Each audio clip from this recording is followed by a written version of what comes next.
Muy buenas tardes a todas y todos en México y en otras partes de América y del mundo, donde sea que hoy nos siguen en esta que nuestra tercera sesión de este ciclo de conferencias, Nuevos paradigmas de las infancias en la literatura. Hoy tenemos el gran gusto de tener con nosotros a un- una invitada desde Argentina, la doctora Teresa Basile, que desde ya hace un tiempo ha estado trabajando el tema de las infancias con las particularidades que Argentina ha aportado a esta a este tema, por decirlo de alguna manera, ¿no? Y agradezco mucho la presencia de la doctora Teresa Basile. Bienvenida, Teresa. Y me voy a permitir leer una muy breve semblanza de la doctora, que es doctora en letras, es directora del Centro de Teoría y Crítica Literaria, profesora titular de Literatura Latinoamericana 2 en la Universidad Nacional de La Plata. Asimismo, es coordinadora del programa El Testimonio del Cono Sur a la zona, del Cono Sur a la zona andina y más allá. Ha publicado, entre otros, El desarme de Calibán, debates culturales y diseños literarios en la postdictadura uruguaya. Ha publicado también Infancias, la narrativa argentina de hijos, una publicación muy relacionada con lo que hoy nos viene a presentar, y también Vueltas y revueltas del testimonio en América Latina, de la revolución a los derechos humanos. Además, ha coordinado diversos volúmenes colectivos sobre los vínculos entre literatura, violencia y memoria en América Latina. Y bueno, hoy nos dicta una conferencia cuyo título ya es más que eh, claro, ¿no? Del tema que nos va a describir. El título es Infancias bajo terrorismo de Estado y la narrativa argentina de hijos. Bienvenida, doctora. Le cedemos la palabra y con mucho gusto la estaremos escuchando. Muchas gracias. Bueno, muy contenta de estar acá, te agradezco muchísimo la invitación, Biagio, y bueno, y celebro estar con todo este público, así que bueno, esto va a ser una charla, yo no voy a leer porque así se hace un poco más agradable, y tengo acá mi reloj, voy a ir viendo, digamos, según los tiempos, dónde voy a cortar, porque esto es un tema infinito, ¿no?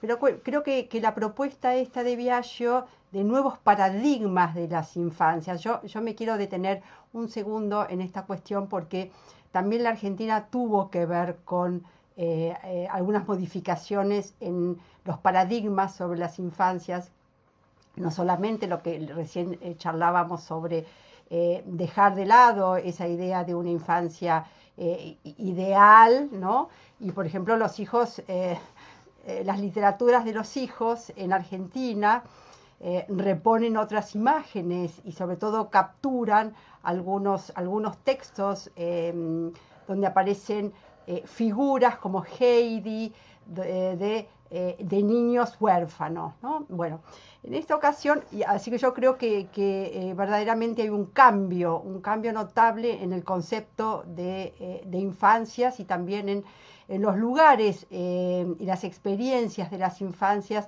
bajo dictaduras, bajo conflictos armados internos, bajo guerras. Bueno, creo que actualmente hay muchos estudios donde se está sopesando, se está evaluando, se está explorando este tipo de situaciones. Bueno, en nuestro caso vamos a vamos a abordar una serie de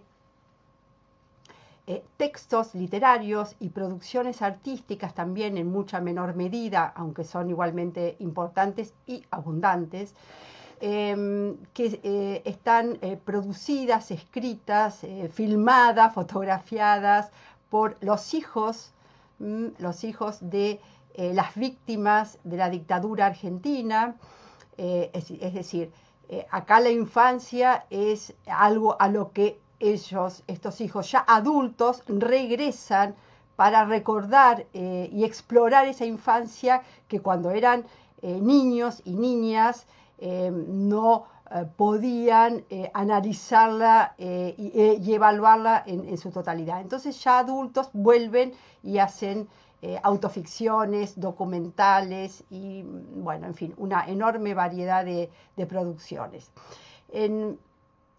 En principio, bueno, unos mínimos, muy mínimos datos sobre la Argentina, cómo la dictadura tuvo una duración de 1976 a 1983 y fue tristemente célebre por la figura del desaparecido, una figura que luego se extendió como una suerte de término hacia el resto de América Latina y hacia otros países. Esta figura tan controversial, tan difícil de asir, porque el desaparecido no está ni presente, ni ausente, ni muerto, ni vivo, ni pertenece al Estado, ha sido sustraído de la familia, del Estado, de una identidad, de un nombre, ¿no? Tiene uno diría un perfil de tipo espectral, fantasmagórico. Entonces el desaparecido fue uno de estos tristes aportes, también los centros clandestinos de detención, porque la víctima, el militante, era secuestrado e inmediatamente llevado, en la mayoría de los casos, a un centro clandestino, donde ahí desaparecía. No había ninguna anotación legal a la cual se pudiera acudir para saber si estaba o no estaba. También fue, digamos, había todo un circuito donde era el secuestro, la detención en estos centros clandestinos, luego las sesiones de tortura y finalmente el asesinato a través de diferentes métodos. Uno de estos fueron también los tristemente célebres vuelos de la muerte, en los cuales eran llevados a través de aviones y arrojados en general al Río de la Plata, ¿no? También otra de las particularidades de la dictadura, del terrorismo de Estado, de esa maquinaria del terror estatal, fue la apropiación de niños y niñas. En general, cuando ingresaba a un centro clandestino, por ejemplo a la ESMA, una mujer embarazada, se la cuidaba, se la alimentaba de un modo digamos, mucho mejor que al resto de los prisioneros. Y se la mantenía hasta un parto clandestino, si hubiera, por ejemplo, maternidades clandestinas también, o maternidades dentro de los centros clandestinos, y una vez que nacía el niño, la mujer se la mataba y el niño era entregado en general a colaboradores, a represores, a colaboradores, a miembros de la familia militar, de la familia policial, de la familia de los servicios del terrorismo de Estado. O sea, ¿no? El hijo o la hija de un militante era entregado a, digamos, quienes habían participado o colaborado en la muerte, en el asesinato de la madre. Bueno, la cuestión de la democracia, solamente que comienza en 1983 y que ahí está el gobierno de Raúl Alfonsín, que de un modo muy firme, digamos, con una excelente política, logró inaugurar un nuevo tipo de democracia, una democracia cuyos pilares fundamentales fueron las políticas de memoria, verdad y justicia y de los derechos humanos, ¿no? Digamos, se abrió un ciclo que fue mucho más allá de lo político, ¿no? E instauró una serie de valores, un pacto, uno podría decir, democrático, memorial, humanitario en cuanto a derechos humanos, y que duró por lo menos unas 4 décadas y ahora está puesto en crisis con este gobierno liberal, libertario de Milei. Bueno, este es un poco unos mínimos datos para ubicarnos en... Y ahora entramos directamente en cómo... en principio, cómo denominar las generaciones que vinieron después, ¿no? lo que se llama las generaciones del después. Esto hay toda una controversia en el nombre que le podemos dar, y cada término ilumina diferentes cuestiones respecto de estos hijos e hijas de los militantes. Bueno, de los militantes, también de obreros, en fin, diferentes tipos de víctimas que en su momento fueron atacadas por el terrorismo de Estado. En principio, ellos mismos fundan una organización en 1995 que se llama Hijos. Entonces, ahí hay un nombre clave que tiene que ver, por supuesto, con algo que inmediatamente nos vincula a un vínculo, perdón la reiteración, a un vínculo filial, ¿no? Que esto es una característica de los organismos de derechos humanos, como familiares, como abuelas, como madres, hermanos también, y que ha sido un elemento, un factor muy, muy importante dentro de los organismos de derechos humanos. Entonces, Hijos nos reenvía nos ilumina esa zona, y que tiene, por supuesto, una vasta importancia, porque ellos van a hablar en términos familiares, ¿no? Van a hacer relatos de filiación, van a hablar de los vínculos familiares, de la familia rota, de qué sucede con un padre cuando está desaparecido, qué sucede con la familia cuando van al exilio. Es decir, este mundo de lo familiar, del familismo, diría Elizabeth Schilling, está sumamente presente.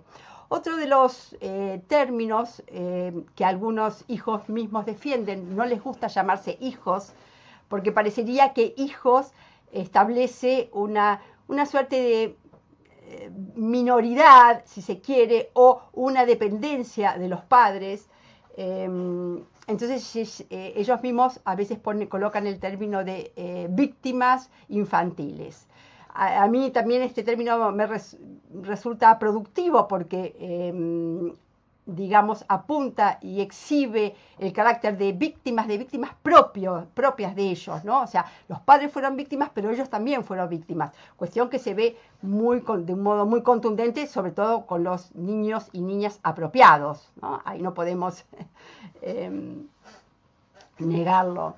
Pero también, si uno piensa en el término de un modo general, víctimas infantiles hay de muy diversa característica, entonces se tendría una zona general que por momentos resulta problemática.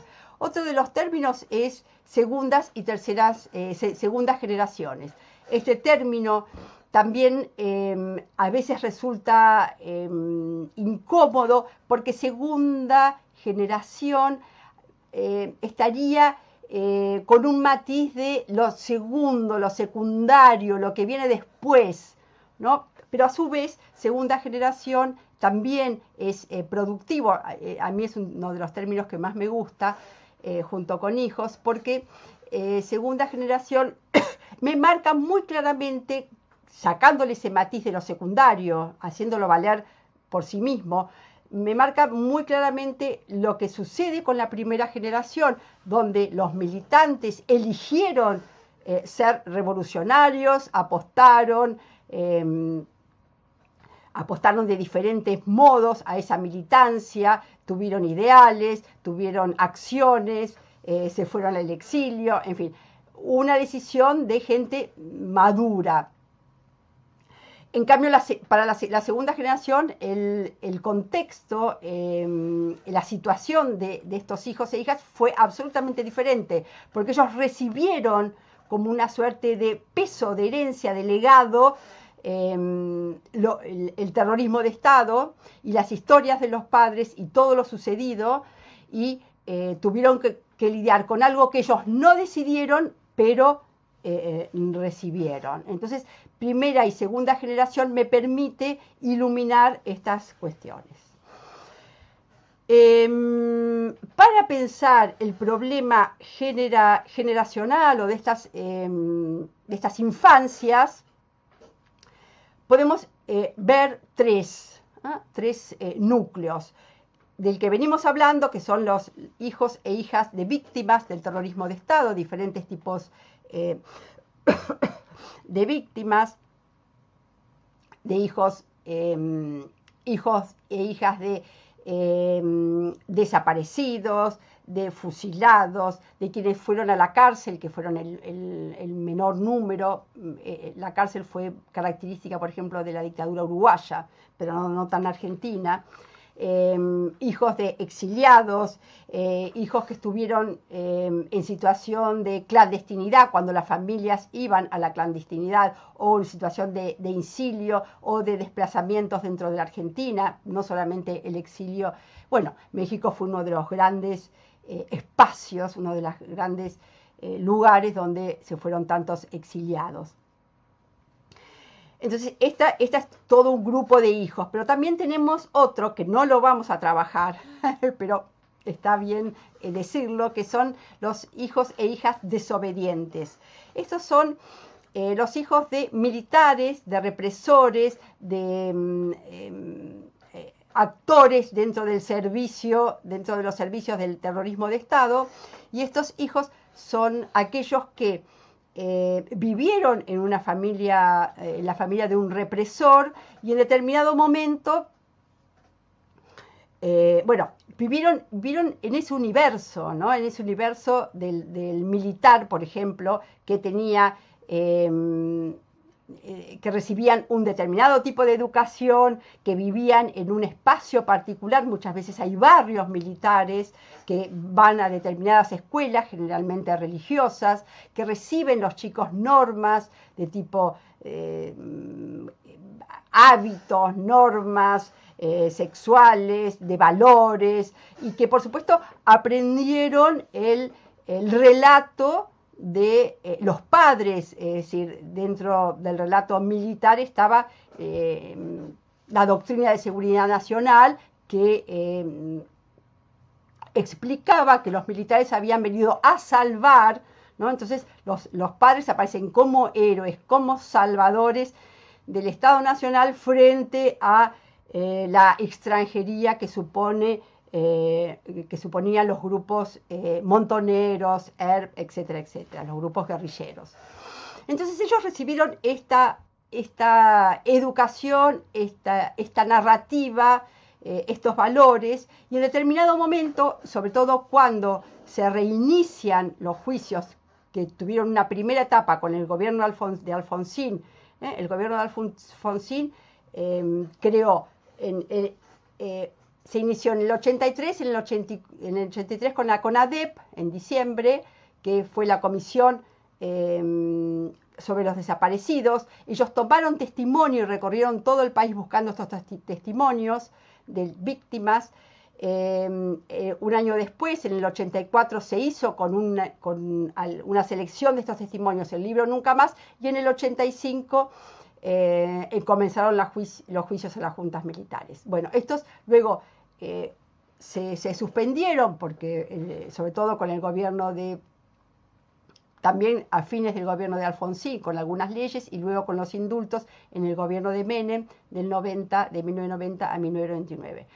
Cuando asume el gobierno de Néstor Kirchner, en el 2003, reinician los juicios, y ya en este momento estos niños de militares y represores ya comienzan a ser adolescentes, adultos. Entonces ven a sus padres en juicios donde son acusados, donde hay testimonios que hablan de que eran represores, hacían torturas, violaban a las presas, etcétera, etcétera. Entonces comienzan a investigar, a poner en Google cuáles son las historias, y algunos de estos deciden separarse, desafiliarse, ¿no? Acá vemos de nuevo cómo la cuestión de la filiación, de la que hablamos, del familismo que hablamos hace poco, también es importante. En algunos hay una filiación, y acá en los hijos de víctimas hay una filiación, y acá hay una desafiliación, lo que en general les ha sido muy traumático para estos hijos desobedientes, quienes se vuelven a reafiliar a los derechos humanos, y también formaron un organismo. Y ha sido muy traumático porque en general las familias los rechazan absolutamente, ¿no?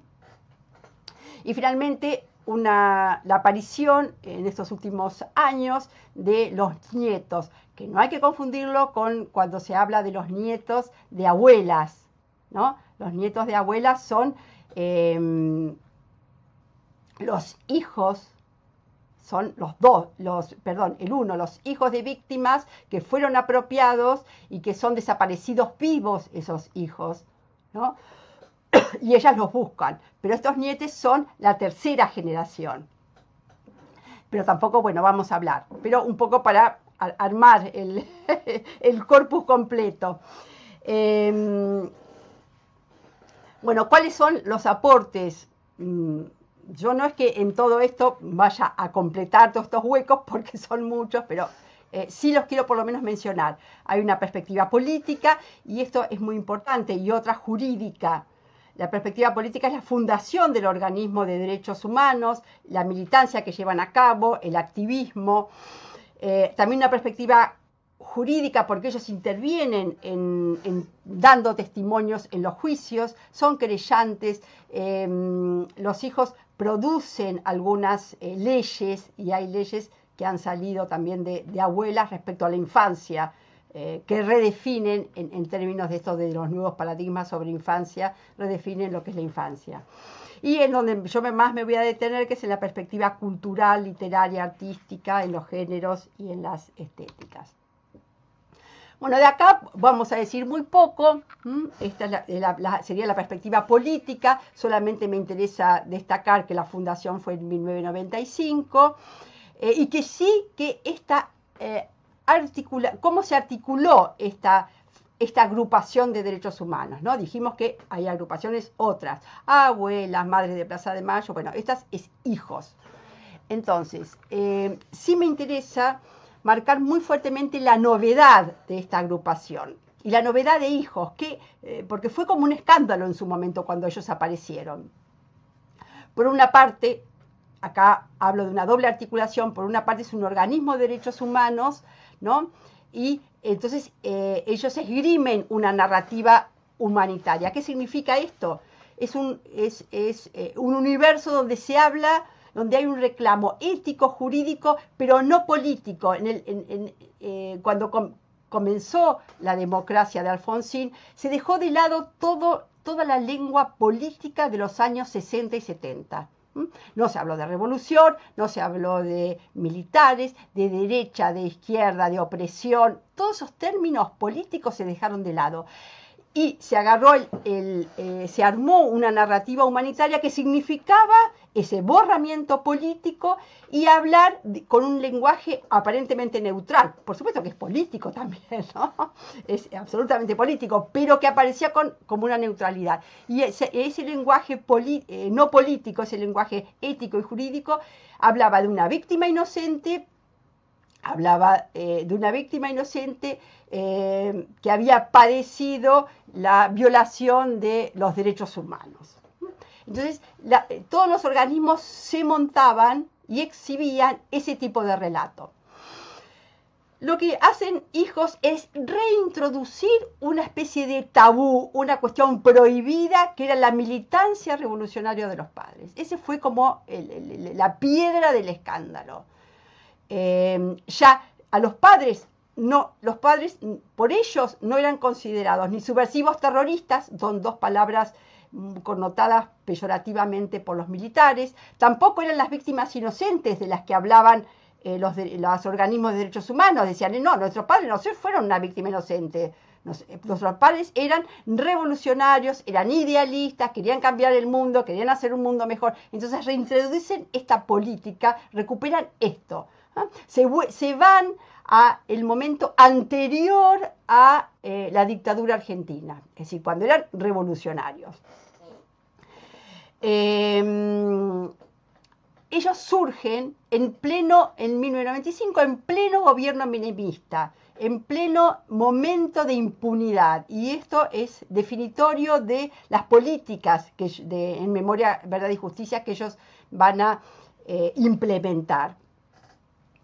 Aquí surge también un nuevo sujeto político, ¿no? Bueno, ya estaban las abuelas, las madres, ya se estaba en un, digamos, en un acostumbramiento de las políticas, de las rondas, de la estética, ¿no? De estas rondas, de las fotografías de 4x4, de esos modos de militancia muy cuidadosos con las formas para no generar violencia. En cambio, ellos introducen este gesto de típicamente juvenil, y uno de los claros ejemplos es el scratch.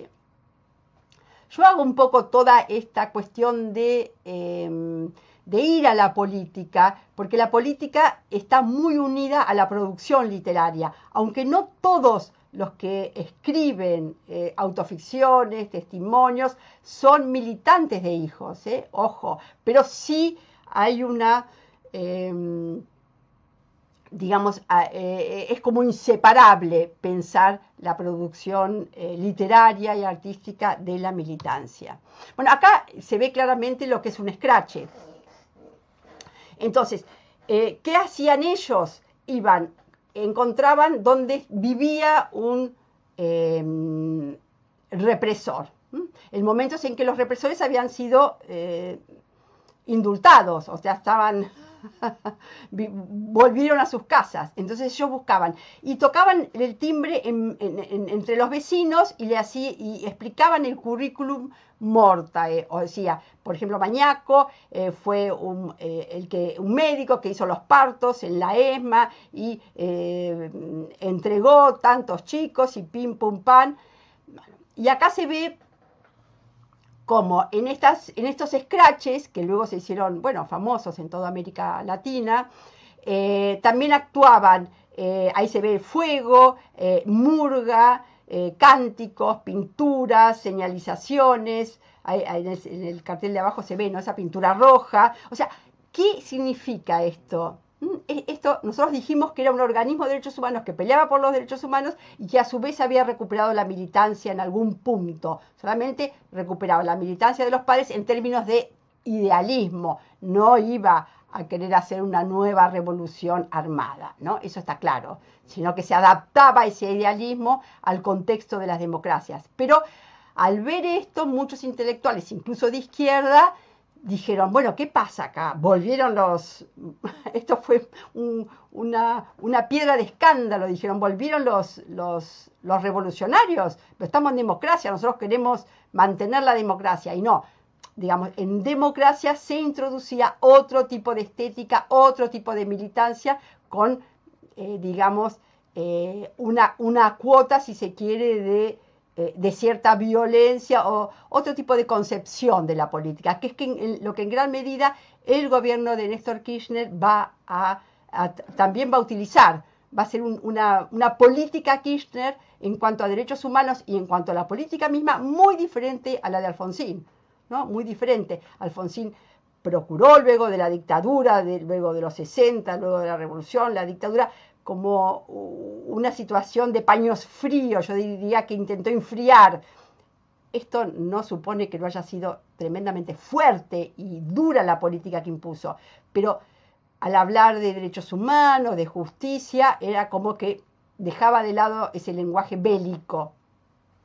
En cambio, Néstor Kirchner lo recupera, ese lenguaje bélico, en consonancia con esto de los hijos. Entonces, es una práctica que se la considera ilegal, pero legítima, porque estaban en un momento de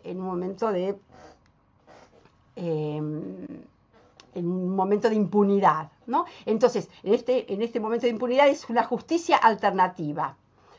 Los lemas de ellos, si no hay justicia, hay escrache. Y no, en ese momento no había justicia. Y que todo el país sea su cárcel. Bueno, nada, las proyecciones serían la renovación, este nuevo sujeto político, una militancia juvenil. Vamos a ver. Entonces, también la cuestión jurídica, no vamos a entrar demasiado acá, pero sí que visualizan, ponen en foco que los niños y niñas eran víctimas infantiles, que eran víctimas que habían sido per se víctimas infantiles, que no solamente los padres eran víctimas, también los hijos e hijas, los niños bajo la dictadura. También fueron querellantes, fueron testigos, y acá aparecen algunas leyes que establecieron las abuelas, que tiene que ver con esto de Biagio sobre nuevos paradigmas, ¿no? Sobre todo referidos a la identidad, que todo niño tiene derecho a conocer su identidad. Esto, claro, es para el caso sobre todo de los niños apropiados, que tienen el derecho a saber quiénes eran sus padres biológicos.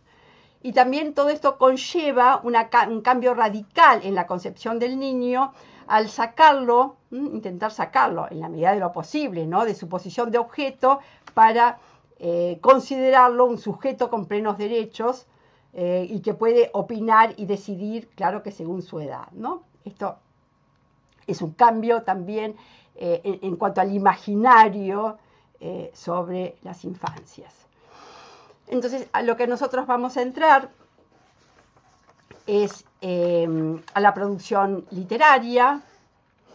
Entonces, hay dos cuestiones que a mí, desde que yo cuando escribí el libro Infancias, dos cuestiones que me sorprendieron, y bien empecé a trabajar el tema, y yo no sabía hasta dónde me daba el tema, qué posibilidades había en este tema.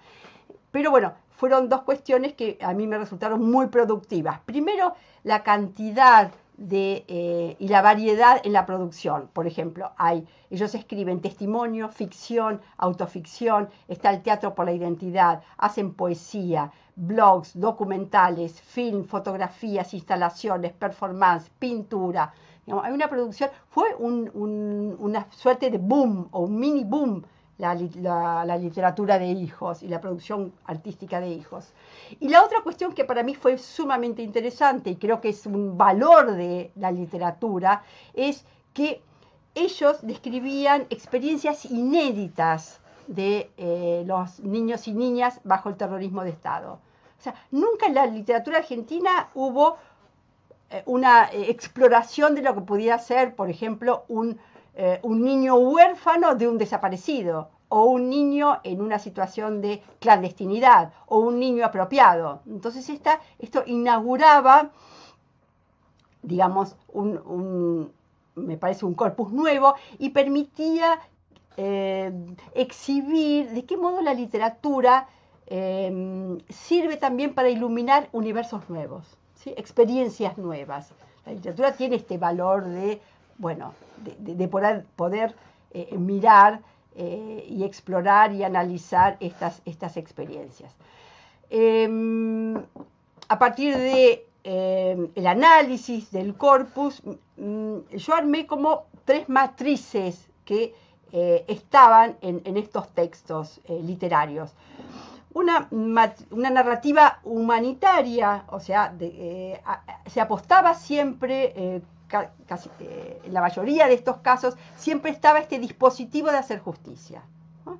De los derechos humanos, de hacer justicia. Y de los padres aparecían como víctimas, ¿no? Tal vez no solamente como víctimas inocentes, sino también como revolucionarios. Pero estaba esta narrativa humanitaria como un dispositivo muy importante. Después también estaba lo que se recuperó, lo que ellos introducen, que es el relato político revolucionario. Como los padres habían sido idealistas, militantes, revolucionarios, etcétera, etcétera.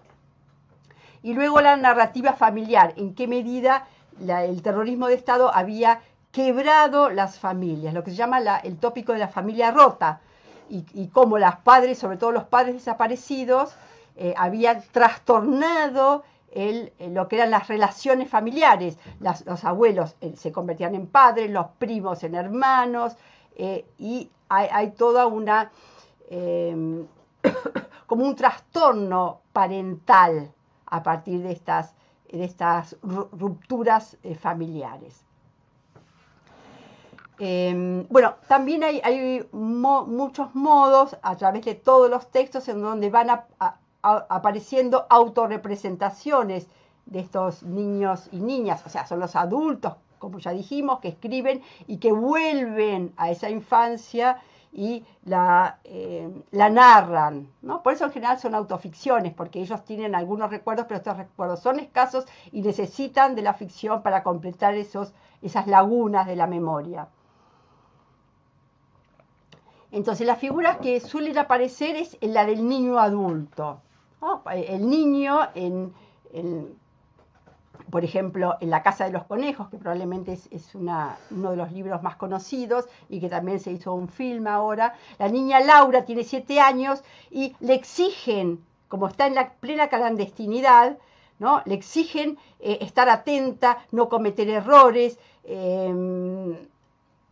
está inmersa en el peligro de delatar lo que está sucediendo, de delatar a los padres. Entonces es una niña que sabe lo que sucede, entiende perfectamente lo que sucede, pero aún debe tomar actitudes de adulta, pero sigue siendo una niña. Entonces esta figura de estos niños que son desplazados hacia deberes y compromisos de un adulto, pero que siguen siendo niños. También aparece mucho la figura de los niños víctimas, ¿no? De repente se vincula con Herodes, con Abraham e Isaac, con otro tipo de personajes históricos, religiosos, donde el niño aparece como una víctima. También la cuestión del superhéroe. Yo aquí descubrí, bueno, en Kamchatka, por ejemplo, aparece que el niño adopta las figuras de Superman y Batman, y ahí descubrí que estos dos superhéroes también sufrieron la pérdida de los padres cuando eran chicos. Entonces, esta idea de un superhéroe como aquel niño que no tiene fuerzas para enfrentar la guerra en la que están los padres, y entonces necesita crearse una figura de superhéroe que también hace agua, por supuesto. También, bueno, están las figuras, ya las vamos a ver, del niño delator y del niño salvador, del pequeño militante, del niño sacrificado, ya lo vimos, ¿no? Bueno.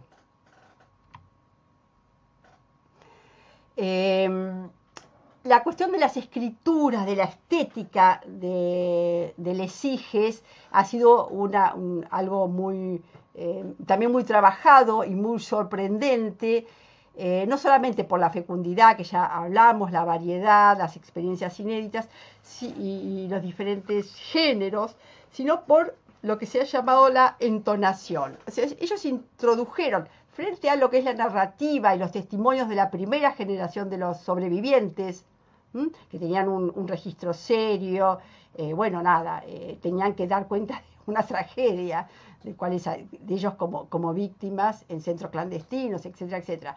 Entonces, ellos introducen estos hijos el humor, la ironía, el desparpajo, la incorrección política, algo que es tabú en este tipo de escrituras. Hay un libro muy importante de Friedlander, que el título nunca me lo acuerdo, que habla respecto del Holocausto. Qué es lo que se podía escribir, cómo se podía escribir y qué es lo que no se podía escribir, porque verdaderamente no permitía dar cuenta de lo que había significado el Holocausto, la Shoah. Es un libro súper interesante y ahí, por ejemplo, aparecen varios tabúes. Bueno, a ver si los recuerdo. No se podía usar la ficción porque entonces los textos, al ser ficcionales, los negacionistas podían decir, entonces es mentira, es ficción, es invento. El Holocausto no existió. No se podía utilizar la ironía, la risa, porque bueno, esto sucedió, recuerdo, con una de las películas, ¿no? Porque bueno, a ver, no es materia de risa, tampoco las escenas demasiado explícitas, porque hay voyerismo, bueno, no recuerdo, pero una serie de tabúes respecto a cómo escribir, cuál es el deber ser de la escritura respecto a las masacres y en este caso el holocausto en el texto de Friedlander. Pero acá, justamente, bueno, como sabemos, como sucede siempre en la literatura y en el arte, los artistas hacen lo que quieren, no tienen por qué obedecer a estos mandatos. Y acá llama la atención este humor, ironía, esta incorrección política. Claro que esta incorrección política les es permitido a los hijos. O sea, a ver, al ser hijos de una víctima y ser víctimas por sí solos, tienen como autoridad, autorización a un lenguaje equívoco, por decirlo de algún modo, ¿no? A utilizar el humor en algo tan absolutamente trágico. Si alguien viene de afuera, ya la cosa se complica. También es interesante que estos textos suelen tener un nivel, un nudo testimonial, pero que inmediatamente se desvían. Como sabemos, el testimonio central, si tenemos que pensar en este contexto, el testimonio central acá siempre ha sido el testimonio punitivo, lo que se llama el testimonio punitivo, que es el testimonio grado cero, diría yo, que es el testimonio que está en el nunca más. O sea, ocurrió tal cosa, que tiene que ser asertivo, que tiene que ir directamente al hecho para denunciarlo, aclararlo. No puede tener nada que exceda, ¿no? No puede tener ninguna duda, no puede, porque eso va a servir de prueba a los juicios.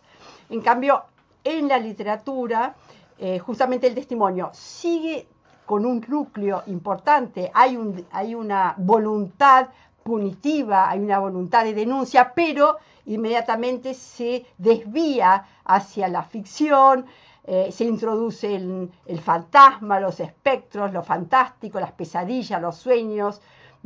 Hay también en muchas ocasiones, como en Félix Bruzón, uno de los mejores escritores de hijos, un desvarío, un delirio, ¿no? Todo eso lleva a una escritura que no conduce a ninguna parte. En Félix Bruzone los hijos no son militantes, son chicos perdidos que no saben dónde encontrar a los padres. También hay relatos donde se introduce la ciencia ficción, y vamos a ver en algún caso el uso de anacronismo, de fotomontaje, que también va contra esa necesidad del testimonio punitivo de focalizar lo real, en tanto confiando en que el testimonio me va a devolver lo real. En cambio acá, bueno, en las escrituras no sucede eso, ¿no? Está todo este desborde que me permite explorar aquello que no está en el testimonio punitivo, ¿no? Que es la subjetividad, las heridas, explorar todo lo que puede ser la escena traumática. Bueno, sigamos. Acá hay un claro ejemplo de esta ironía, ¿no? Es un pequeño textito de Diario de una princesa montonera, 110% verdad, de Mariana Eva Pérez, uno de los textos más conocidos. Ya el título es un escándalo, ¿no? Primero está haciendo, en el título mismo se está ironizando respecto a dos lenguas. Ella lo que hace es una babelización de una enorme cantidad de lenguas. En el título, Diario de una princesa montonera, o sea, la militancia de un montonero, ella habla de una princesa. Hay un desvío, ¿no? Y después 110% verdad, o sea, se está riendo del carácter testimonial de los derechos humanos. Entonces, ella está transformando, babelizando tanto la lengua superior de la militancia de los padres como la lengua de los derechos humanos. Y después, acá leo, ¿no? Esta se supone que es una visita a la ESMA, que como saben es la escuela de la Armada, donde el principal centro clandestino, en pleno centro en Buenos Aires. Entonces dice, fui 3 veces a la ESMA, la última con J, recorrimos el Sótano, el Dorado, los Jorges, llegamos a Capucha. Entonces son diferentes habitaciones dentro de la ESMA. Princesa Montonera, ¿querés seguir con la visita guiada normal o pasamos a la biográfica? El camarote de Norma Rostito, una guerrillera muy conocida, montonera. El camarote de Norma Rostito dice que era de ella. Ok, yo quiero que pongan una estrella con el nombre de mi mamá en esta puerta, como en un camarín de Hollywood. Sube la escalera que va a Capuchita. J aprovecha y le toca el culo. Ella es feliz. ¿No? Acá vemos cómo sigue, digamos, ironizando respecto a, utilizando un lenguaje que tiene que ver con el universo de Hollywood, y colocar, digamos, un absurdo, ¿no? Colocar el Star System dentro de la ESMA, y bueno, también una sexualización de la lengua. Este es un claro ejemplo, entonces, de esa entonación de los hijos. Acá solamente para mostrarles la que sigue, esto sería, ni bien comienza la democracia, los modos en que aparecía la imagen, ¿no? Sobre todo, esta es la imagen del 4x4, de lo que conocemos con las pancartas, perdón, de las marchas, que solían utilizar estas imágenes que eran fotografías de los desaparecidos, que en principio, antes de estar en las marchas, eran llevadas por las madres para a ver si encontraban a sus hijos. Entonces agarraban la foto del carnet de identidad, lo que significa un tipo de foto que no alude a la subjetividad, a la personalidad, sino a la identidad, al DNI, a la identidad estatal, ¿no? Por fuera de toda connotación de su personalidad. Y luego estaba el silbetazo, que fue un artivismo, digamos, un activismo con una gran cuota de arte, donde se colocaban siluetas que estaban vacías, ¿no? Y entonces el que pasaba podía identificarse medianamente, luego se fueron colocando nombres, etc. Pero esto es un poco para mostrar cómo los hijos modifican ese tipo de imagen, si se quiere, neutral, o en el caso de el silbetazo, un juego entre el desaparecido como ausencia y como presencia. Esto es la serie Arqueología de la Ausencia de Lucila Quieto, que ella la crea más o menos tempranamente, de 1999 a 2001. Y esto es producto de un montaje. ¿Qué hacía Lucila Quieto? Ella proyectaba la foto, y acá se ve que es una foto vieja, la foto del padre desaparecido en este caso, y la hija se colocaba adelante. Entonces acá hay, por una parte, el padre es un desaparecido, entonces hay una narrativa humanitaria, también hay una narrativa política revolucionaria. Ahí se ve bien que el padre es un canchero, diríamos acá en Argentina, es un revolucionario, tiene una sonrisa, la camisa abierta, el rostro de ganador, digamos, aparece ya la foto de él con su personalidad, no es la foto para una identidad a secas. Y también aparece la narrativa familiar, porque esto intenta mostrar una familia rota que procura suturar esa ruptura, pero que al mismo tiempo la exhibe, ¿no? Ese juego tan particular, que a mí yo para acá siempre utilizo el concepto derridiano de prótesis. La prótesis es algo que se coloca en una pierna, por ejemplo, que llena ese vacío, pero a la vez exhibe que esa pierna falta, ¿no? Entonces me parece que está también esa suerte de juego. Pero bueno, con este caso de Lucila Quieto quiero decir que los hijos van a introducir todo de los padres. ¿Ah? ¿Cuál era su personalidad? Qué gustos tenían? ¿Qué música escuchaban? ¿Cómo se vestían? ¿Cómo eran sus vínculos sexuales? ¿Sus vínculos amorosos? Además de cómo era la militancia y los ideales revolucionarios.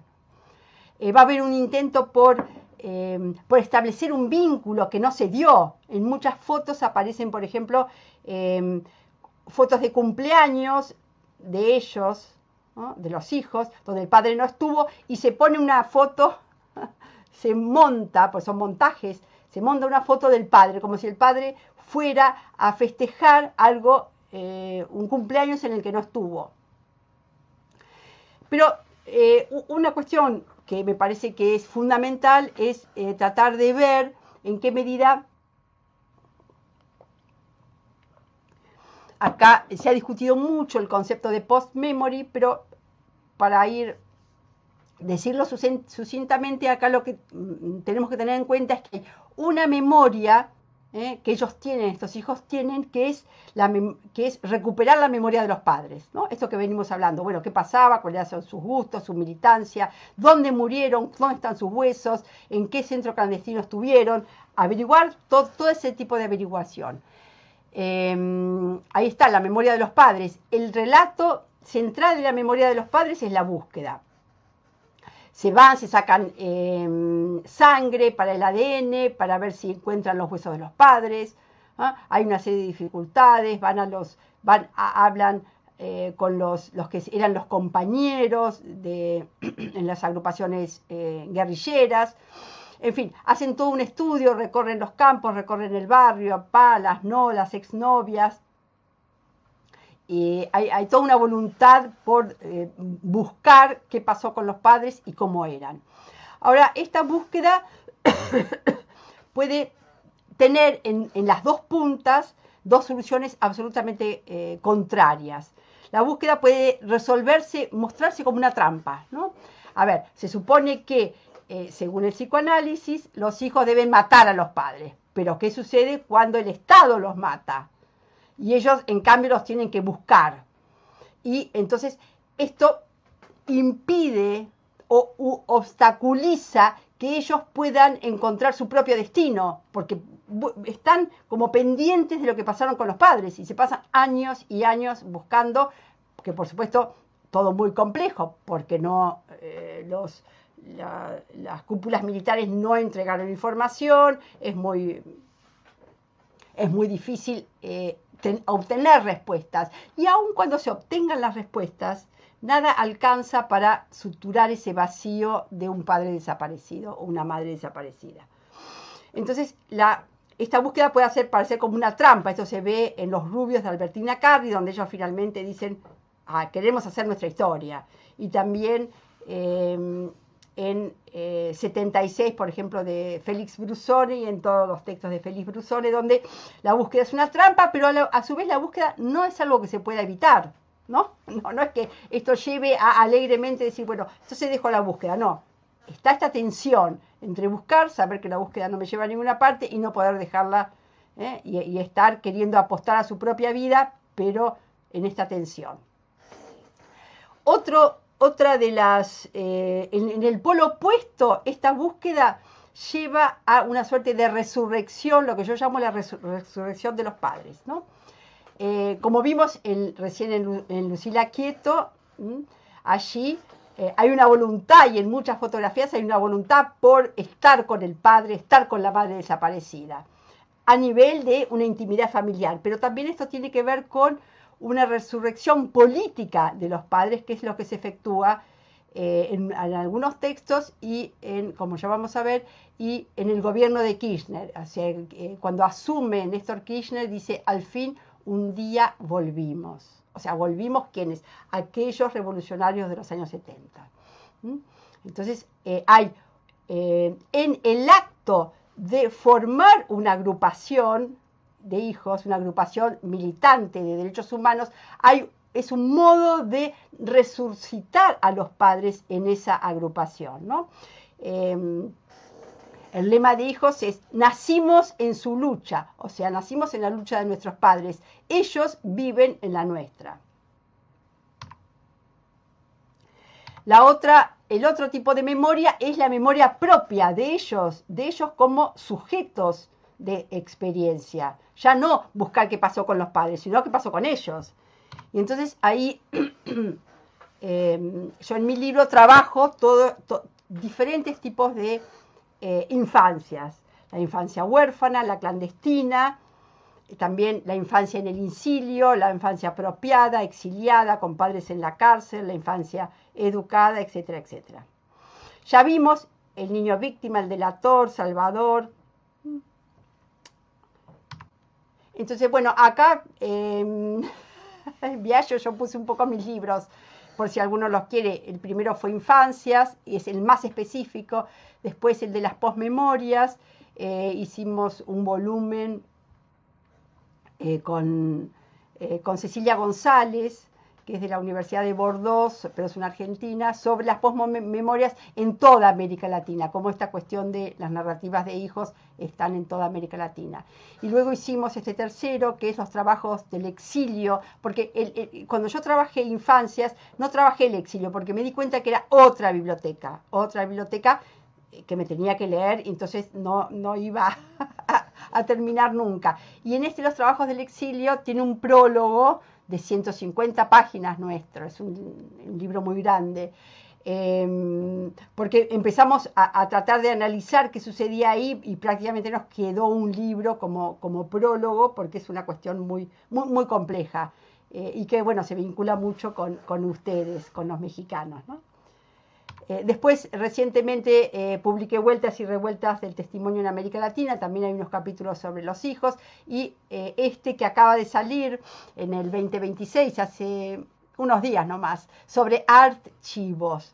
Entonces, acá también hay muchos análisis sobre qué hace la literatura y el arte con los archivos en torno a la represión, y cómo los hijos, ¿no?, recuperan archivos de los padres, archivos de objetos, archivos de tal vez poesía, diferentes tipos de archivos psiquiátricos en algunos casos, y cómo hacen, los transcriben, los reescriben, los intervienen, los desvían en sus textos. Bueno, acá un poco para entrar, no me voy a dedicar más que algunos minutos, para hablar de algunas infancias, algunas, de todas no nos va a dar el tiempo. Pero bueno, me voy a dedicar unos 10 minutos más, una cosa así.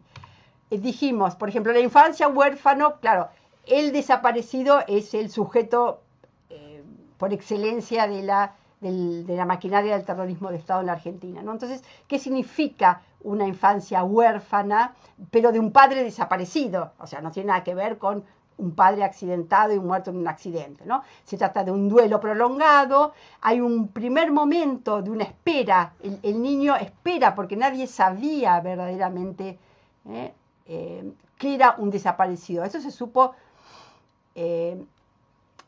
completamente con el inicio de la democracia. Entonces hay una espera por parte de los chicos, les escriben, les guardan los periódicos, les guardan objetos para cuando vuelva y puedan... Hay un vínculo imaginario. Y luego, cuando ya saben que están muertos, está la búsqueda, que es lo que ya vimos, ¿no? Entre la trampa y la ficción recuperadora o la resurrección. Bueno, esto es típico de Félix Brusone, ¿no? Él, por ejemplo, tiene un pequeño... Este texto, si quieren leer algo, pueden leer 76. Por ejemplo, hay un relato que es un immog, que él se compra con el dinero que le da el Estado como una reparación por los padres desaparecidos. Entonces él compra un camión que es utilizado por un camión de guerra, que él lo toma como un camión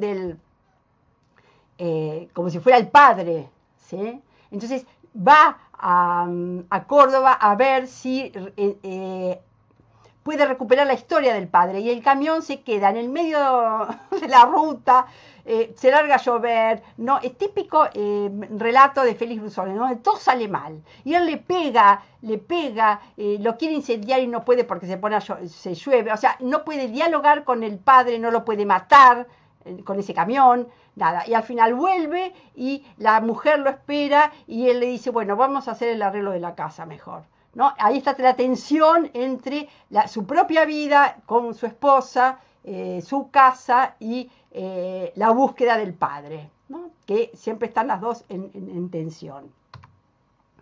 Pequeños Combatientes está, digamos, la figura la otra, ¿no? Dijimos la búsqueda como trampa o la búsqueda como resurrección. Acá este texto de Raquel Robles comienza con algo muy particular, que es la muerte de los padres. O sea, aparece la primera escena, es el allanamiento de la casa y se llevan los padres. Cuestión que no suele estar en el resto de los relatos. En todos están los padres y al final se los llevan. Acá no al comienzo. Entonces ella como hija pequeña y su hermano se convierten en militantes. Como si fuera un juego infantil, más o menos juego y entre el temor de lo que les puede suceder. Y eso es una proyección de lo que va a suceder después con Raquel Robles, que es una de las primeras una de las primeras fundadoras de hijos, ¿no? Entonces, en la infancia ya se prefigura como combatiente. Entonces acá está la resurrección de los padres, o ese vínculo entre esa lucha revolucionaria de los padres en los 60 y 70 y la lucha en derechos humanos de los hijos. Acá tenemos la infancia clandestina, esta es propone otro tipo de conflictos. La infancia clandestina suele darse a veces como en la Casa de los Conejos, en una casa operativa, o sea, en una casa de montoneros, en el caso de la Casa de los Conejos, donde ellos así tenían una prensa de montoneros, pero a su vez fingían hacia afuera que hacían, ¿cómo se llama esto? Cocinaban conejos, bueno, no me sale la palabra, y lo vendían en frascos. Y entonces, ¿cuál es la situación del niño en una infancia clandestina? En una casa operativa. Tienen dos identidades. La verdadera identidad es la que está dentro de la casa, ¿sí? Dentro de la casa. Que lo nombran por su nombre, que los chicos conocen cuáles son los padres, saben que son militantes, saben que son revolucionarios, pero hacia afuera tienen otra identidad, otro nombre, otra fecha de cumpleaños, los padres son otros, o cuentan mentiras sobre los padres, digamos, viven lo cual crea una crispación tremenda y en desubique, y los chicos están siempre aterrorizados por cometer algún error, como pasa en la Casa de los Conejos, ¿no? Y ella evidentemente corre, es un factor donde puede poner en peligro a toda la familia. Entonces acá lo que suele, en estos textos, lo que suele aparecer es el conflicto entre lo que significa la militancia y el hogar y la familia. Y entonces son dos mundos en general bastante incompatibles. Y ahí está también la incompatibilidad entre los padres. Los padres son o militantes, y pueden ser buenos militantes o malos militantes, y después está el rol de los padres, que cuando son militantes suelen ser malos padres, porque no se ocupan porque los chicos son como en algunos puntos un estorbo. Bueno, el vínculo entre estos dos universos, el de la militancia y el de la familia, organiza un poco estos textos de diferente modo, ¿no? Entonces acá aparece muy, muy claramente, por ejemplo, en la Casa de los Conejos, el hijo delator. La madre le cuenta un relato, le dice, mira, acá sucedió una cosa que un niño, un bebé que no sabía hablar, miraba fijamente la pared y la policía cuando entró, como lo veía mirar la pared, descubrió que atrás del cuadro había armas, ¿no? O sea, la imagen del niño delator.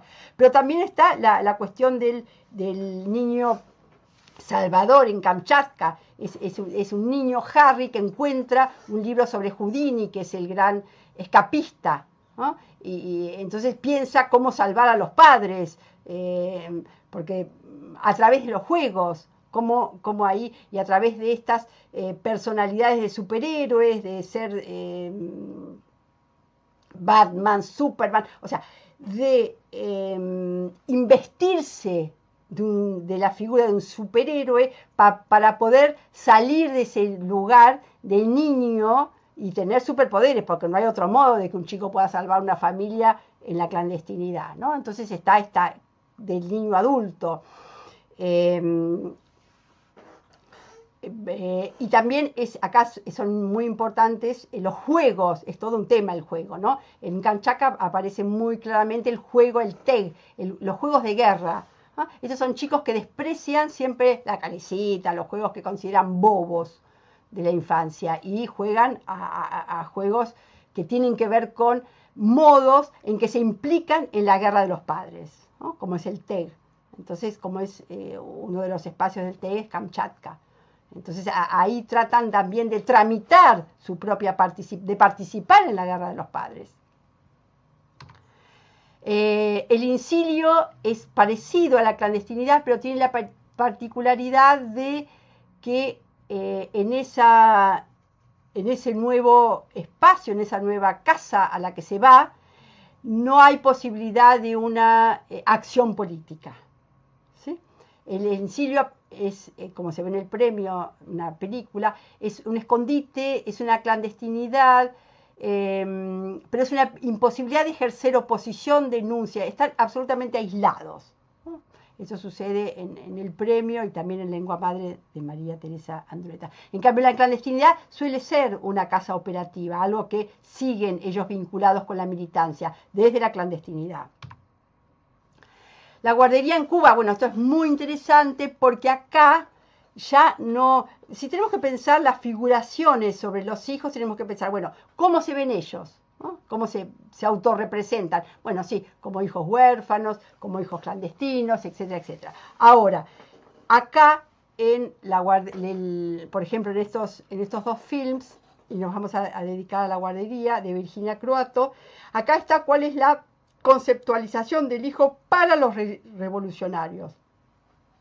Esto fue un caso muy, muy especial, muy inédito, de cómo tanto los montoneros como el MIR chileno, cuando estaban en el exilio, porque en determinado momento las cúpulas de montoneros, por ejemplo, les dijeron que se exilien, y luego, porque estaban siendo muy combatidos, y luego estuvo la contraofensiva montonera, que les dijeron, ahora sí pueden volver. Fue en el 89, en el 79 y el 80.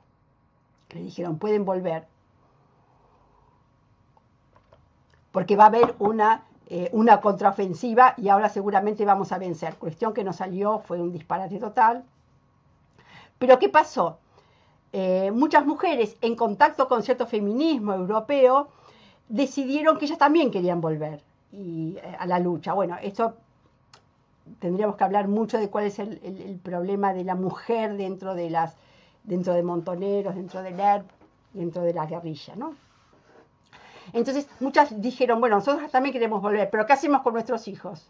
Entonces se armó en Cuba una guardería montonera, donde dejaban a los hijos, estos eran cuidados por una suerte de padres sustitutos, ¿no? En la idea también de lo que significa el concepto de familia revolucionaria, que no es una familia biológica, y también era una especie de exilio, es una cuestión bastante complicada esto de la guardería, una especie de exilio, pero no hacia cualquier país, hacia un país políticamente afín a la revolución, como era Cuba. Entonces acá aparece muy claramente el niño, ¿no? Cómo era educado en estas guarderías, como tomando la imagen del hombre nuevo, del Che Guevara, y hablando de un niño nuevo. Entonces se los educaba en los ideales revolucionarios. Entonces también un exilio muy particular, porque era un exilio a un país, si se quiere, amigo políticamente. Bueno, y estos relatos también muy complejos, porque cuando regresan muchos años después hay una tremenda desilusión, no eran este niño nuevo, no eran el futuro. Acá aparece muy claramente que el hijo aparece como el futuro de la revolución, los que van a recibir ese legado de un país mejor, bueno, y todo eso no sucede. Acá la infancia apropiada. Entonces acá, digamos, también significa muchísimas cosas. Estos son los chicos apropiados, son los desaparecidos vivos, los desaparecidos que están vivos. Y bueno, hay un nivel jurídico, hay un nivel psiquiátrico, psicológico. Eh, y uno podría decir que en términos generales hay todo un proceso por el que pasan, ¿no? Cuando abuelas tienen el dato de que fulanito de tal es un hijo apropiado, ahí para el chico, para el adolescente, aparece todo un proceso muy, muy, muy conflictivo, ¿no? Desde el shock de saber eso, de después enterarse que encima no es hijo de quienes se supone que son, no fueron adoptados, sino apropiados, o sea, no fue una adopción legal, ¿no? Sino que fueron robados. Sus padres no los abandonaron, sino que fueron robados. Y además, la mala noticia de que sus padres en general están muertos y la otra mala noticia de que quizás los apropiadores hayan sido cómplices de la muerte de sus padres. O sea, a ver, una cosa muy compleja, sumamente traumática. Y aquí, de lo que yo armé esto es como dos tipos de relato. Uno es un relato restitutivo, ¿sí? Digamos, porque hay dos momentos, la apropiación y la restitución. Si no está la restitución, los chicos no saben que son apropiados, ¿no? Entonces son dos momentos. Entonces cuando se produce la restitución y ellos aceptan a la nueva familia biológica, entonces hay un relato restitutivo. Por más que haya habido obstáculos en el medio y haya pasado tiempo y se hayan tenido que acomodar, hay un relato restitutivo por parte de abuelas con un final feliz si se quiere. Y acá está, por ejemplo, la web de Abuelas de Plaza de Mayo, donde hay muchísimos videos que todos tienen el mismo formato y que aparece toda esta cuestión. Cada chico hace un relato de su propia historia, de quiénes eran sus padres y de cómo finalmente aceptaron. Ahora, hay unas contranarrativas también de esto, que se focalizan en un final que no es feliz, en todos los obstáculos que terminan por desdibujar esa posibilidad de una restitución, porque los hijos se niegan a abandonar a su nueva familia. Bueno, esto por supuesto que es muy complejo, depende de quién haya sido la familia. Hubo padres que no sabían que eran hijos desaparecidos y que no eran cómplices de los militares. En fin, es complejo, pero en Instrucciones para un coleccionista de mariposas, de Mariana Eva Pérez, aparece esta cuestión de que ella durante toda su infancia mantuvo un vínculo imaginario con su hermano y cuando finalmente el hermano es recuperado, el hermano no quiere saber nada con dejar a la familia apropiadora, ¿no? Finalmente, después de mucho tiempo la deja, pero siempre mantuvieron una cuestión muy, muy conflictiva. Bueno, sobre eso no voy a entrar prácticamente porque, como les dije, yo escribí un volumen entero sobre el exilio, 150 páginas, la introducción, y es muy complejo para poder desarrollarlo. Digamos, merecería la verdad otra charla. Pero bueno, hay también una cantidad enorme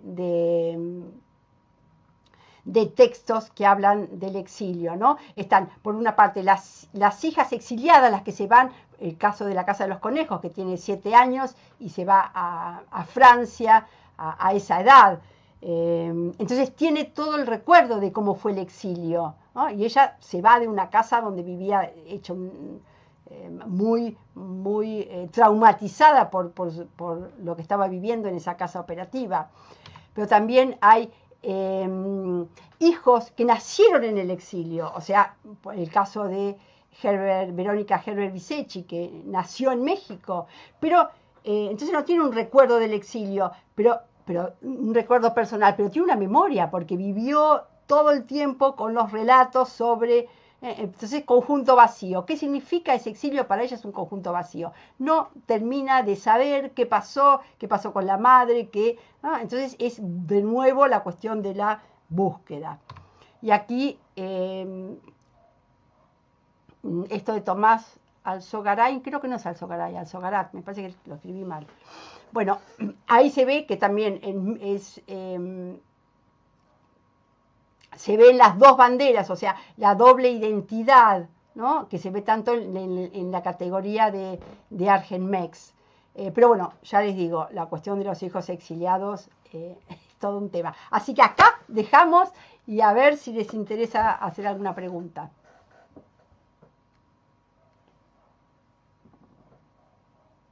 Pues muchísimas gracias, Teresa, por esa maravillosa participación, que además a mí personalmente, pero creo que no solo a mí, nos deja muchas tareas de libros que leer. Varios de los que comentaste, no, yo todavía no los conozco. Y antes de abrir el espacio a las preguntas, ¿no? Por el privilegio que tengo, voy a hacer con un pequeño comentario una pregunta para usted, ¿no? Me parece que la importancia de esa conversación, que como dijiste, ¿no? Tiene también la complejidad de reunir tantas cosas, tantos matices, tantas líneas y tan poco tiempo, ¿no? Pero nos deja clara la importancia y la dificultad de las definiciones, ¿no? Lo que decías al principio, hijos, víctimas infantiles, segunda generación, ¿no? Cómo cada definición aporta un matices diferente a la cuestión. También la importancia de historizar y contextualizar, ¿no? Estas aportaciones de la literatura, la importancia de dejar a un lado ciertos esencialismos y la importancia de que la literatura participe de lo que podemos llamar trabajos de la memoria, ¿no? Usando la forma de Elizabeth Helin. Eh, pero también la dificultad luego de toda una sociedad de alguna manera de pasar por lo que técnicamente, jurídicamente a veces llama como amnistía o de ir más adelante, ¿no? De hacer convivir esa parte del deber de la memoria y de una sociedad que de alguna manera debe de reanudar como una democracia, ¿no? Y me parece interesante lo que subrayaba sobre el hecho de que esta literatura, con toda su diversidad, pero aporta experiencias inéditas, como aporta también una búsqueda de lenguajes diferentes, ¿no? Para narrar algo que sería casi inenarrable, ¿no? Y bueno, para concluir, quisiera hacer como dos preguntas que tal vez son puntuales, pero no sé si la respuesta puede serlo. Uno, hablabas, por ejemplo, de Raquel Robles, de que también había tenido este papel como de activista, ¿no? Entonces me gustaría preguntarte si eso es algo común, que las autoras o los autores de esta narrativa de los hijos también sean activistas. Y por otra parte, si crees que esta literatura busca dar respuestas o más abrir más preguntas. Bueno, gracias, Biagio, por la pregunta. El, el- el- el caso de Raquel Robles, digamos, marcaría una elección particular. No es el caso de la mayoría de los que conformaron el grupo del organismo de derechos humanos. Ahí tendríamos que armar como una serie de anillos. El grupo militante por ejemplo, Lucila Quieto es otra, del organismo hijos con puntitos, le decimos nosotros, hijos con puntitos. Después hay un anillo que sigue y que son los que escriben, hacen arte y que no necesariamente militan, o que no militan directamente en hijos, pero pueden tener algún otro tipo de militancia, o sea, ir a las marchas, digamos, para mí lo importante más allá de eso es cómo el universo político y el universo cultural son a la vez que diferentes, interconectados, ¿no? Me parece que eso es importante, que hay un ida y vuelta, que no están fuera de en algún punto de la militancia y no están fuera de esa voluntad de denunciar, aunque van mucho más allá de esa voluntad por denunciar. Y después habría también un tercer anillo, como es el de Julián López, que es un escritor llamado coetáneo o afiliativo.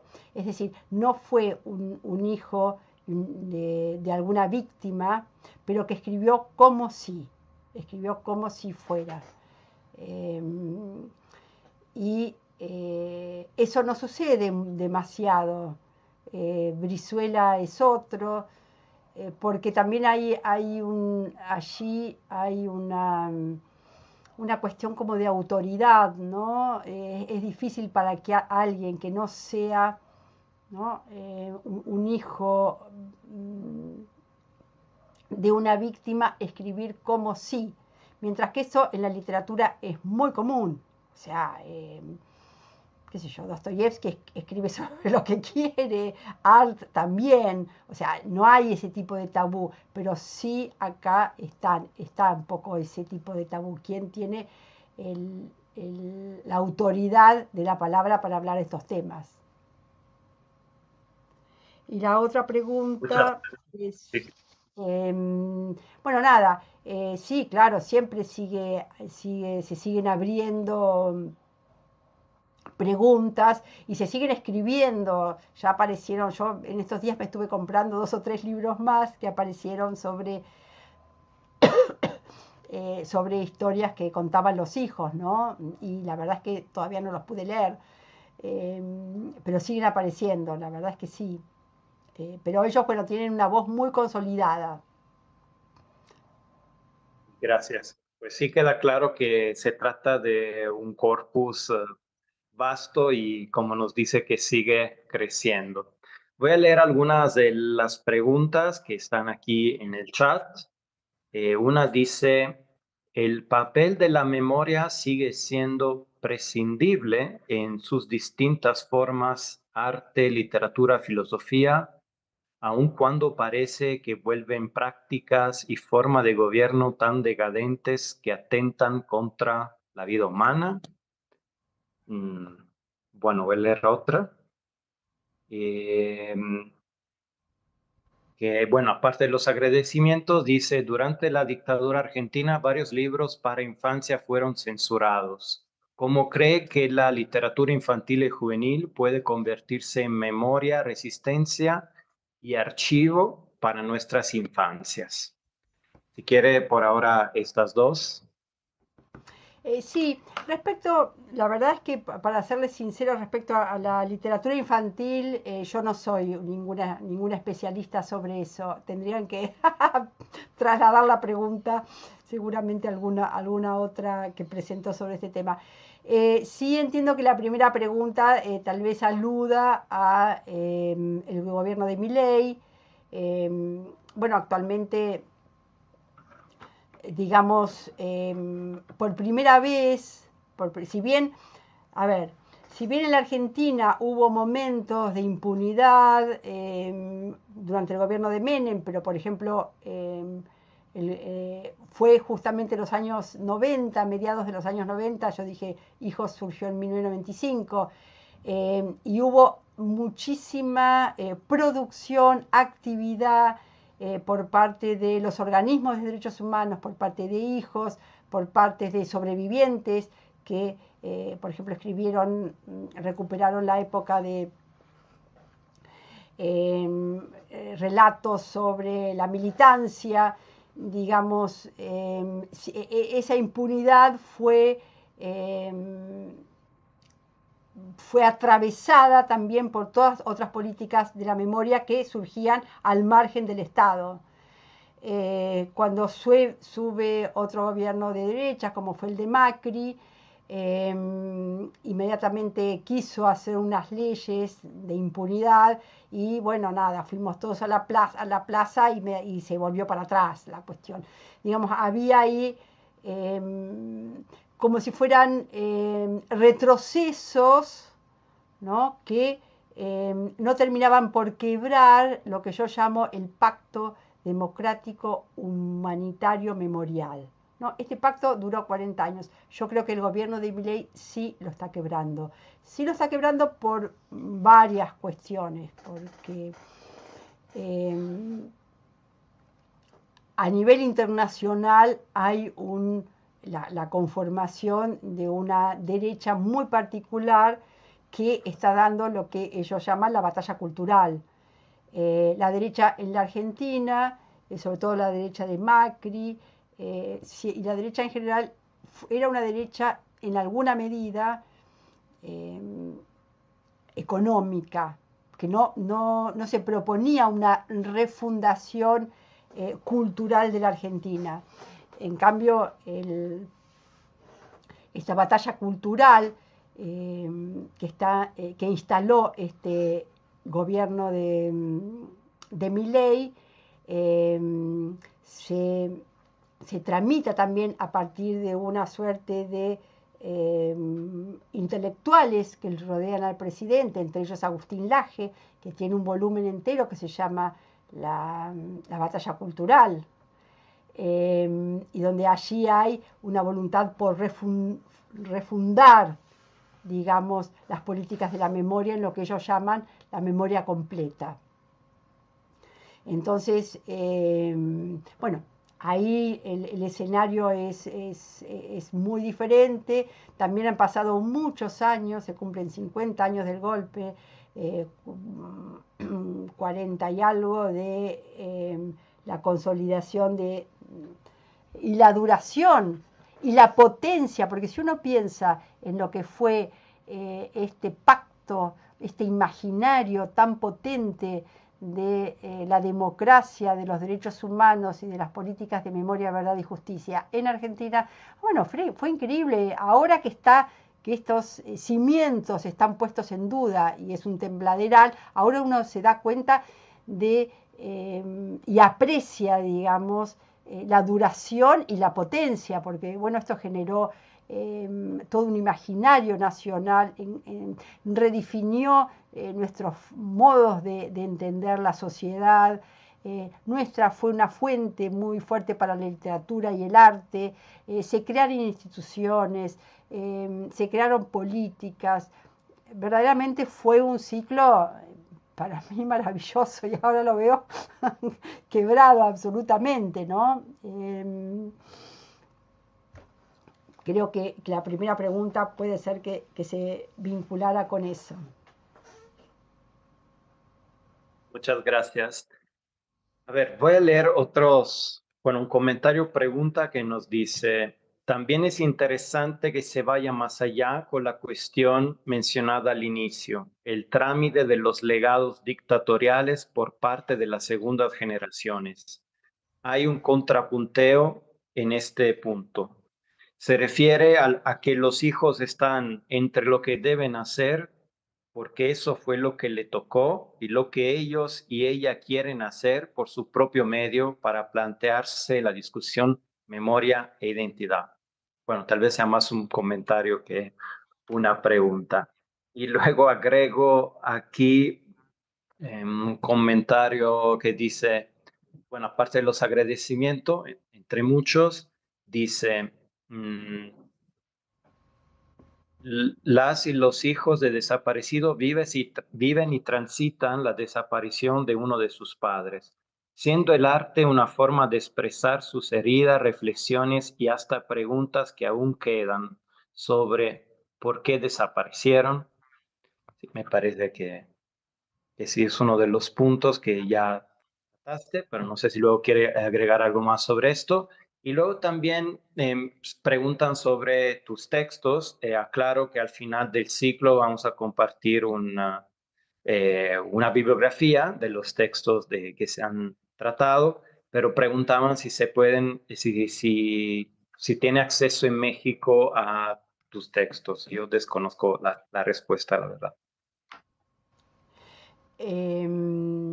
Bueno, el, el- el último Archivos y el de Vueltas y Revueltas del testimonio en América Latina son dos textos que los publiqué en Claxo porque si bien tengo ejemplares en papel, también se pueden descargar gratuitamente. El de infancias, que es el más central para esto, yo sé que está en Scribd, o se puede comprar por ebook, eh, en Edubin. Excelente. Sí, Sí, en ese momento no pensé en ediciones. Ahora la verdad es que tengo ganas de hacer siempre ediciones que se puedan descargar libremente, porque lo otro de todos modos, si alguien lo precisa, me escribe. Viallo, vos tenés autoridad te autorizo plenamente para mandarles mis mails. Y yo tengo una versión eh, pirata de mi propio libro. Y como yo considero que los libros, nada, tienen que circular, no importa, qué sé yo, se los mando. No tengo demasiado problema. Y, y el prólogo del tema del exilio también se los puedo mandar. O sea, lo que yo tenga se los mando, porque no creo en el... Si me escuchan los editores me matan. Pero bueno. ojalá que no, ojalá que no. Pues muchísimas gracias, Teresa, te agradecemos por tu generosidad en todos los sentidos. Eh, bueno, me permito leer como un comentario de agradecimiento que valga un poco para los muchos que aquí estuvieron, que dice: muchísimas gracias, doctora Teresa, por la magnífica exposición sobre la narrativa del horror de la dictadura militar en Argentina.